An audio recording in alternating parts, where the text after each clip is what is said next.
Difference between gravitation and gravity. Gravitation और gravity में क्या अर्थ है?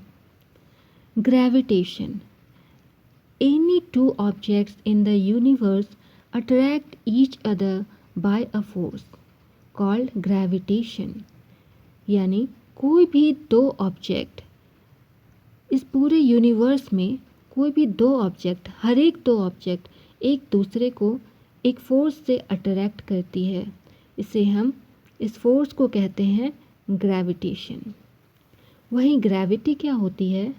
It is a special case of gravitation. यह ग्रेविटेशन का एक स्पेशल केस होता है in which one of the two bodies happens to be the earth, extremely large mass body.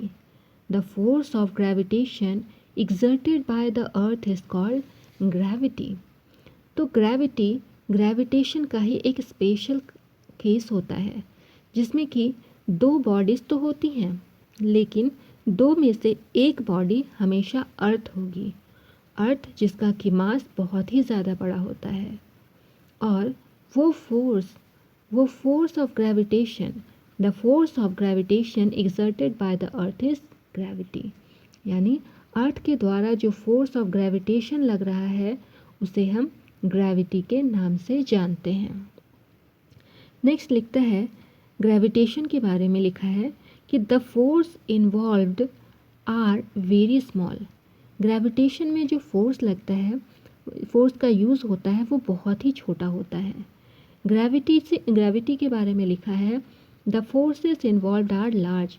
इसमें जो फोर्सेस इन्वॉल्व होते हैं वो बहुत ही लार्ज होते हैं। आगे ग्रेविटेशन के बारे में लिखता है two attracting bodies do not move towards each other. यहाँ पर दो बॉडीज़ के बीच में जो अट्रैक्शन होता है, वहाँ पर उस केस में दोनों बॉडीज़ एक दूसरे की तरफ में मूव नहीं करती हैं, किसी तरह का कोई मूवमेंट नहीं होता है। Two attracting bodies do not move towards each other. जबकि ग्रेविटी के केस में क्या होता है, बॉडीज मूव टूवर्ड्स अर्थ। यहाँ पर जो भी बॉडीज होती है वो अर्थ की तरफ मूव करती है, क्योंकि अर्थ का जो मास होता है वो बहुत बड़ा होता है।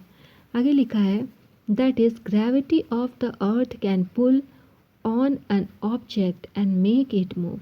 यानी अर्थ की जो ग्रेविटी है उसकी वजह से क्या होता है, ऑब्जेक्ट उसकी तरफ में अट्रैक्ट होता है और इसी वजह से ऑब्जेक्ट उसके अराउंड रिवॉल्व करता है या बॉडी मूव करता है।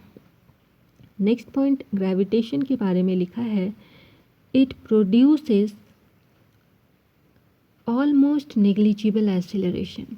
यहाँ पर ग्रेविटेशन के केस में एक्सीलरेशन ना के बराबर होता है, जबकि ग्रेविटी के केस में क्या लिखता है, gravity causes the object to accelerate. Gravity की वजह से ऑब्जेक्ट में एक्सीलरेशन आता है। The acceleration which gravity causes is 9.81 metre पर सेकेंड स्क्वायर। एक्सीलरेशन की वैल्यू क्या होती है, 9.81 मीटर पर सेकेंड स्क्वायर।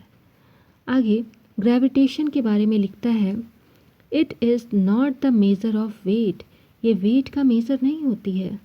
जबकि ग्रेविटी के बारे में लिखता है gravity acts on mass and gives it weight, that is weight is equal to mass into gravity.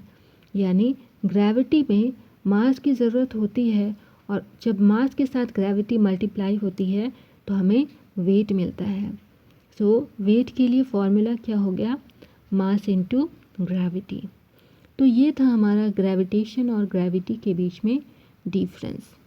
Thank you for watching the video. See you soon. Bye bye.